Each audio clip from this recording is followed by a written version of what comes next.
Kurinji Senior Secondary School, CBSE, Namakkal. Successful result producing school in state every year. Administered by the Board of Directors with over 35 years of experience in the teaching field. Special attention on art, craft, music, dance, silambam, yoga, skating and karate. Focus on Hindi Sabha and Spell Bee Olympiad exams. Smart class for effective and innovative learning and well-furnished library. Solitary importance on sports and games in state and national level. WhatsApp facilities to know activities of students and school inside the campus. NEET, JEE, IIT coaching experts from Rajasthan and Andhra Pradesh along with our effective teachers. Admission registration for classes LKG to +2. Kurinji Educational Institution, Kavetipatti, Namakkal.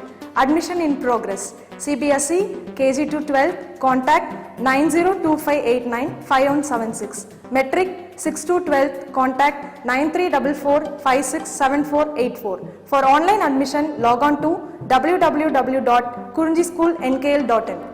In this class, we start with binding energy. Afterwards, we will go to discuss binding energy per nucleon, then binding energy curve, that is what BE curve. Afterwards, nuclear forces, properties of nuclear forces and nuclear reaction. Okay, so all these things we will discuss one by one. Okay, if you see that our previous class, in our previous class we discussed what is the nuclear radius and what is the nuclear volume, what is nuclear density, and then number of nuclear per unit volume. Thereafter we discussed isotopes, isobars and isotones. When compared to these things, the last two things which are important for us regarding this class also. That is what we discussed: mass defect and packing fraction. Mass defect and packing fraction. Okay, right. See here, ma. In this class we start with binding energy. See here. The binding energy of a nucleus may be defined as the energy required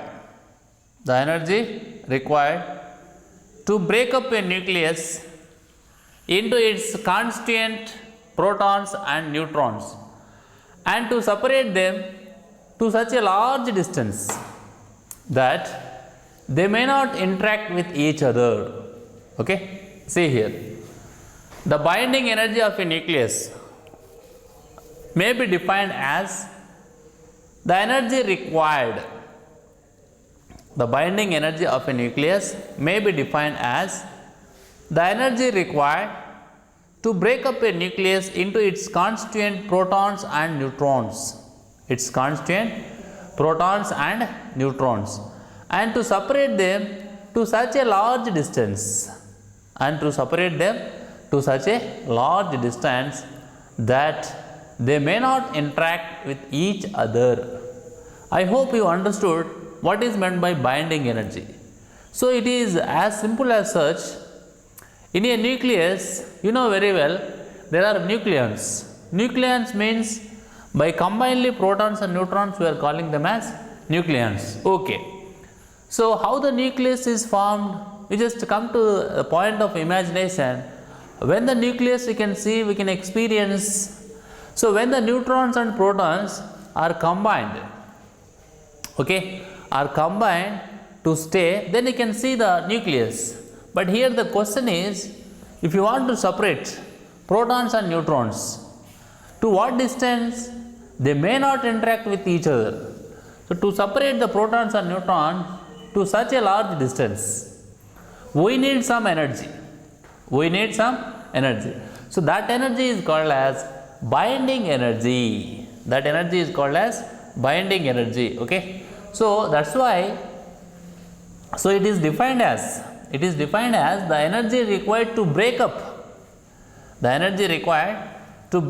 nucleus into its constituent protons and neutrons and to separate them to such a large distance that they may not interact with each other. Okay, as I already told you, protons are having positive charge and neutrons no charge, but neutrons mass is there, protons also mass is there. Okay, And you also keep in mind, two positive charges will repel each other, right? And neutron has no charge, no, that's why it will be different situation. So whereas in case of protons, that is what both are having, I mean two protons are having positive and positive charge, there should be repulsive force according to, that is what the same charge will repel each other, okay? See here. So how to calculate binding energy? That is a mathematical treatment. It is what definition. So how to calculate binding energy? Binding energy is equal to delta m into c square. What is delta m? Mass defect. Delta m is the mass defect. What is mass defect? In our previous class we discussed. So what is mass defect? Okay. Tell me, what is the mass defect? So mass defect is the difference between the rest mass of a nucleus and the sum of the rest masses of its nucleons. I will repeat once again. Mass defect is the difference between the rest mass of a nucleus and the sum of the rest masses of its constituent nucleons. Its constituent nucleons, right? So this is what the mass defect, and it is generally speed of light in vacuum, that is 3 into 10 to the power of 8 meter per second, but here he is taking c square. Okay, anyhow, to calculate binding energy of a nucleus, to calculate binding energy of a nucleus, we have to multiply the mass defect with square of the speed of light, that is Be is equal to delta m into c square. Be is equal to delta m into c square. Okay, right. Next, binding energy per nucleon. You know very well, in a nucleus, nucleons are present. So by combinedly protons and neutrons, we are calling them as nucleons. Okay, right. Here, we are going to calculate, we are going to discuss, we are going to calculate binding energy per nucleon. Binding energy per nucleon. As simple as such, the average energy required to release a nucleon from the nucleus, the average energy required to release a nucleon from the nucleus is called binding energy per nucleon. What I am saying is, the average energy required to release a nucleon from the nucleus is called binding energy per nucleon. So it is what Be per nucleon. Binding energy means generally mathematically, notation wise, just simply we are writing Be, binding energy. Okay. So binding energy per nucleon is equal to total binding energy per mass number, right? Total binding energy divided by mass number. So this is see here. So that is what total binding energy divided by mass number, right? So this you can also write like this, that is what delta m into divided by A, okay, delta m divided by A, and afterwards into 931 MeV per nucleon, MeV per nucleon. This you can write, okay. Next, binding energy per nucleon is directly proportional to the stability of nucleus. Is an important point, important relation, right? So based on this relation, there may be a chance to raise one conceptual question, one theory question. So you please keep in mind, binding energy per nucleon is directly proportional to stability of nucleus. Stability of nucleus, okay, right. Next thing, binding energy curve. Binding energy curve, that is what Be curve. Okay, see here. So we have various, right, various elements with a different mass number and different atomic number, right? That's why here our discussion belongs to the total, almost all, right? So what about the stability? That now we will discuss here. So it's an important topic. Binding energy curve, Be curve. Okay, see here. First try to understand this graph. So it is actually, this is called as Be curve, which is called as Be curve. Okay, see here. This is what mass number A on x-axis, like that on one axis. Then it is what binding energy per nucleon in million electron volt. binding energy per nucleon in million electron volt, right? So it is taking on some other axis, and you see the curve, right? It is what binding energy curve. It is hydrogen, helium, lithium, right? Hydrogen, lithium, helium, beryllium, carbon, oxygen, and ferrous, right? So these are all iron, right? So here we have nearly 1, 2, 3, 4, 5, 6. No, sorry, 7, right? 2 here, 5, 7 are there. 7 elements are there. Okay. What I am saying is, this curve, binding energy curve, is very important, and which gives a lot of information regarding the stability of nucleus. Regarding the stability of nucleus. You know that what is radioactivity, and you know that what is energy converter, nuclear reactor. Nuclear reactor, there we are converting nuclear energy, right, into electrical energy, right? So that is very important. You know, nowadays as population is more, as population is increasing day by day, year by year, right? So we need more energy. So once if you look at our house, our home, so there are tube lights, fans, refrigerator, right, and electric stove, and hair dryer, so many, there is a big list, okay? For all these things, basically what we need energy. We need energy, right? So from where this energy comes? According to law of conservation of energy, energy neither be created nor destroyed. Just it can be converted from one form to another form. Already we had, that is what we are converting thermal electrical stations, right? Thermal power stations we have, and we are also converting wind energy into electrical energy, and we are also planning to convert, and something is going to convert, something is, I mean, little in magnitude, converting into tidal energy into electrical energy, right? So these are all happening. What is to get energy, right? To get energy means that is what which requires to run all these electrical devices what we have in our house. So from where it comes, right? We have to do, no? We have to do, right? So when we are doing this, to do this, we need. So the one and only point I want to conclude here, to meet nowadays energy requirement of the planets, nowadays to meet the energy requirement of the world, the only solution we have, right? Nuclear reactor, right? Within that is what as simple as such, and you can huge amount of energy is available. It is dangerous, okay, I am saying, but it is the only thing, right? So that's what we are in a development, and in Tamil Nadu, Kodamkulam also central government planned, okay, right? I don't want to go to beyond that daily life applications. I want to come back to the subject. See here, regarding the binding energy curve, see here, some nuclei with mass number capital A is less than 20 have large binding energy per nucleon than their neighbor nuclei. For example, He42Be84C126, C126 and O168 and Ne2010. These nuclei are more stable than their neighbors. So what he is saying, just see here, some nuclei with mass number less than 20 have large binding energy per nucleon. When large binding energy per nucleon is there, stability is high. You just see here, just now I told you, binding energy per nucleon is directly proportional to the stability of nucleus. So when binding energy per nucleon is large for one particular nuclei, then it is stable. So with the example he is saying, if you compare these all the things, I mean He, helium, beryllium, carbon, oxygen and neon, right?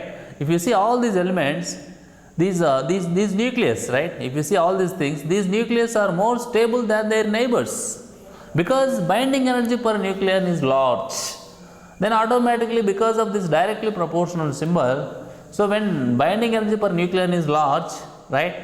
Binding energy per nucleon is large, automatically the stability will be high. Next, see the second point.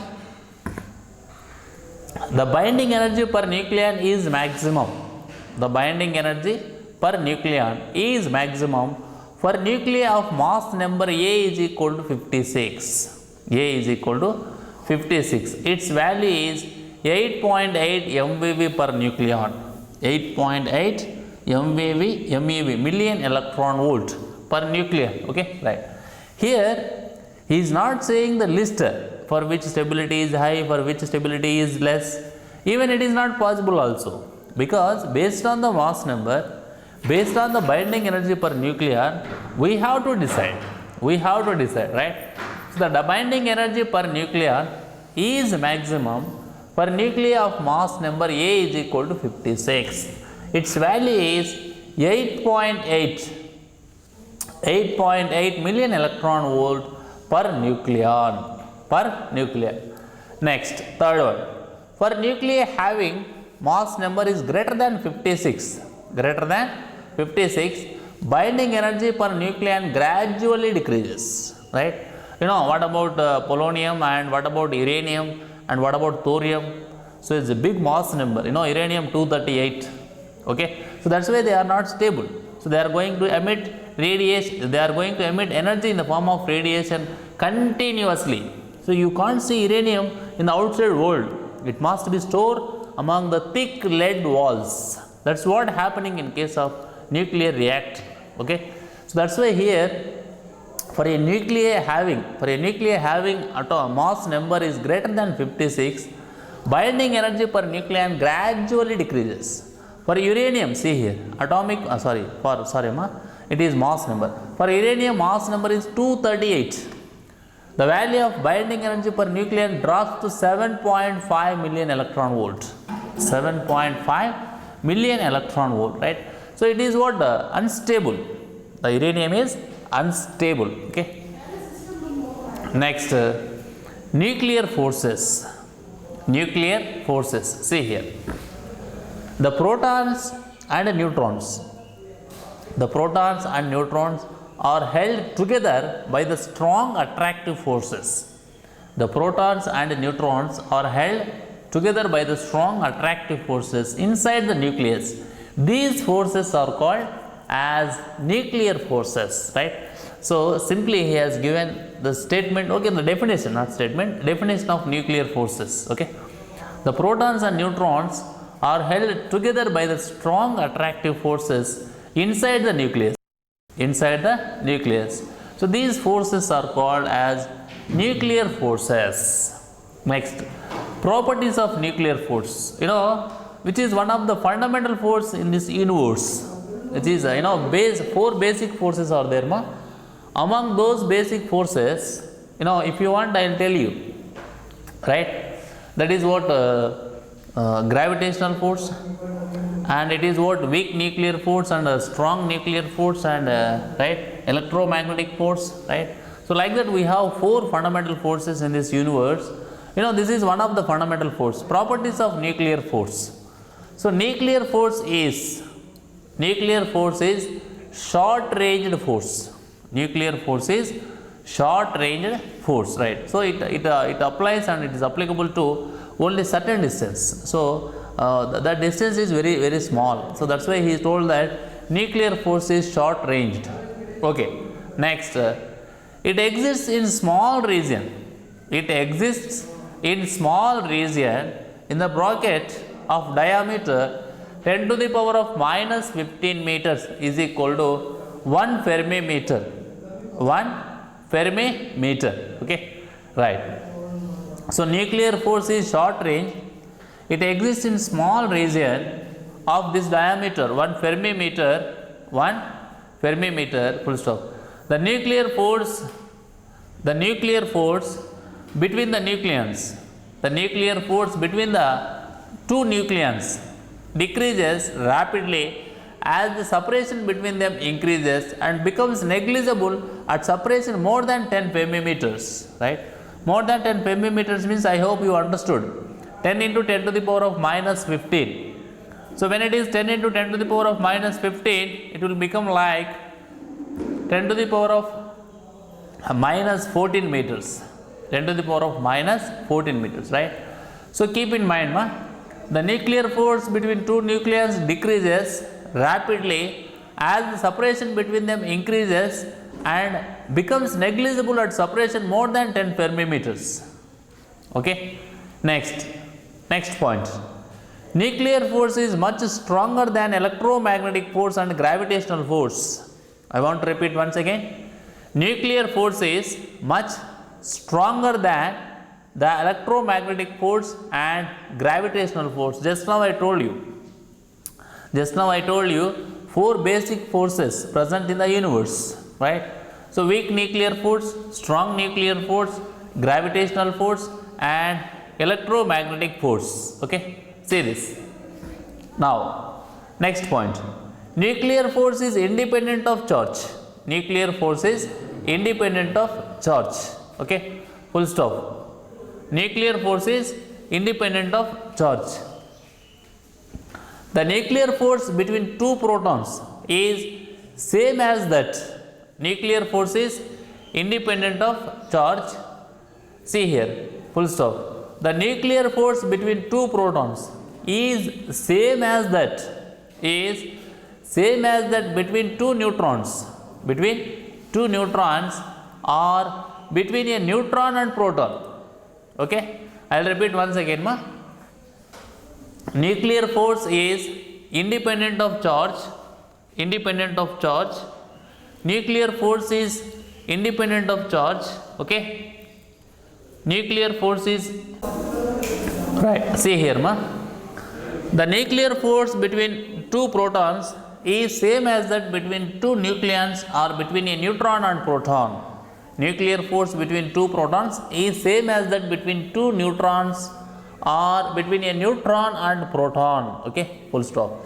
This is known as charge independent character of nuclear force. This is known as charge independent character of nuclear force. Okay, right. So here itself is the interesting point. Here is the interesting point. That is what he is saying, that nuclear force is independent of charge. He is also, that is the reason to say that nuclear force also exists between neutron and neutron. Okay, because you know that neutron has no charge, but nuclear force exists. That is the important point and interesting point we have to keep in mind always. Okay, next, see this. Next one more. Nuclear reaction. See this. The process by which the identity of a nucleus is changed. The process by which the identity of nucleus is changed when it is bombarded by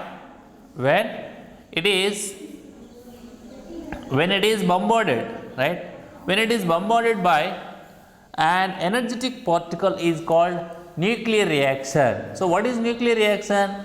It's a process by which the identity of a nucleus is changed when it is bombarded by an particle is called nuclear reaction. Okay, so here they have given one example also, and the general expression for the nuclear reaction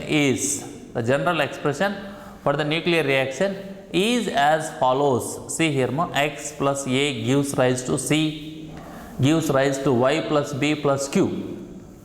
So it is like a parent nucleus, and which is like incident particle. I have written here small letters. That is what incident particle. Next, this is what compound nucleus. See, compound nucleus. Then gives rise to y, product nucleus. And then it is what daughter nucleus. B is the daughter nucleus, and Q is the amount of energy. Okay. So what I am saying is here, this is the example of nuclear reaction. It is a general expression for the nuclear reaction as follows. Okay. And here, what are the x and a? X, capital X and small a are known to be as reactants. Okay. Next, small y and b, capital Y and b are known as products. Okay, full stop. This reaction known as AB reaction. This is what we have to keep small a and small b in the bracket. AB reaction, and can be represented as x of AB into y. This is what representation of the reaction. Okay. It is for example, right? If you go for practical, we will get many things. In place of x, suppose for example helium, argon, uranium, so many things will come. Okay, so that's why it is like what is it, example.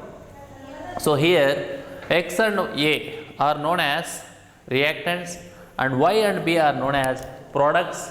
Afterwards this reaction is known as like AB reaction and can be represented by X of AB comma Y. So X is the parent nucleus and Y is the product nucleus. Y is the product nucleus. Okay, right. So in this class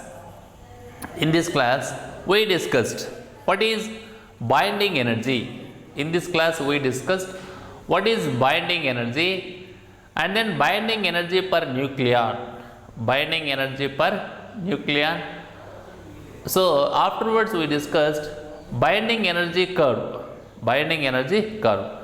So here you have to remember B is equal delta M into C square and binding energy per nucleon is equal total binding energy by mass number, and then binding energy per nucleon is directly proportional to the stability of nucleus. After that we came to discuss binding energy curve. Regarding the binding energy curve, which is linked to the discussion about the stability of nucleus, thus we have to keep in mind regarding the mass number. So what is the mass number to expect the stability, and if the mass number is equal to 56, the binding energy value, okay, the value is binding energy per nucleon is 8.8 million electron volt. And afterwards if the nuclei having mass number greater than 56, the binding energy per nucleon gradually decreases, and then we can say that for uranium then the value of binding energy per nucleon drops to 7.5 million electron volts. Okay. Thereafter what are the nuclear forces and properties of nuclear force? Properties of nuclear force. And at last, what is nuclear reaction? What is nuclear reaction? Okay. So this is the information we discussed in this class. In our next class we will continue with the next continuation topic. Okay, right. Thank you.